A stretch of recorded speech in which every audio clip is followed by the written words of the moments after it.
ప్రకాశం జిల్లా దర్శిలో అన్నదాత సుఖీభవ ట్రాక్టర్ల ర్యాలీ పండుగ జాతరలా సాగింది. ఎక్కడ చూసినా పసుపు జెండాలతో రెపరెపలాడుతూ గ్రామీణ ట్రాక్టర్లన్నీ కిటకిటలాడాయి. పచ్చని వాతావరణంలో పల్లెల నుండి రైతులు కదం తొక్కారు.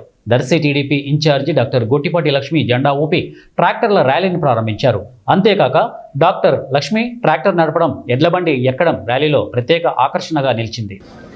అగ్రికల్చర్ మినిస్టర్ అచ్చెన్నాయుడు గారికి ప్రత్యేకమైన ధన్యవాదాలు.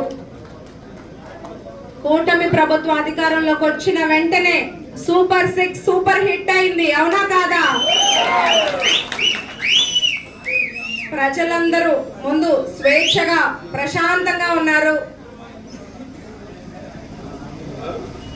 మనకి గత 5 ఏళ్ల పాలన మనం చూసాము.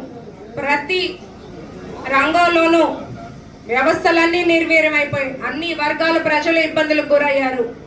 10 లక్షల కోట్ల అప్పులు మన రాష్ట్రం మీద వేసి అన్ని వ్యవస్థల్ని నిర్వీర్యం చేసి పక్కకి పోతే వాళ్ళు కూటమి ప్రభుత్వం అధికారంలోకి వచ్చిన వెంటనే మన చంద్రబాబు నాయుడు గారు ముఖ్యమంత్రి అయ్యారు కాబట్టే మన ఆంధ్ర రాష్ట్రం ఊపిరి పీల్చుకుంది. దర్శి నియోజకవర్గం ఇప్పుడిప్పుడే ఊపిరి పీల్చుకుంటుంది.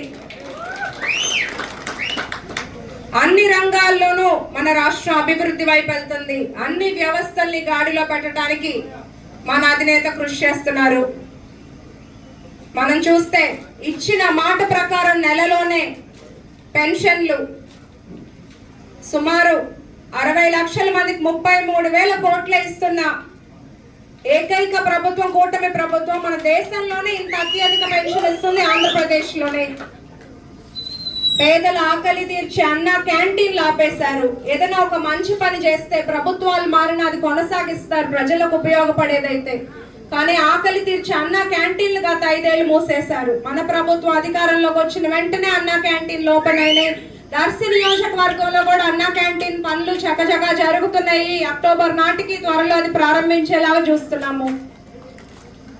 దీపం 2 కింద మహిళలకి గ్యాస్ సిలిండర్లు, తల్లికి వందనం.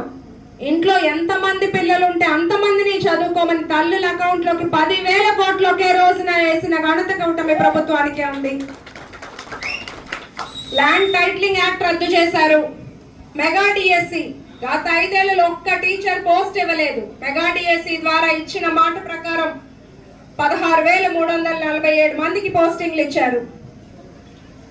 ఇప్పుడు అన్నదాత సుఖీభవ రైతు బిడ్డగా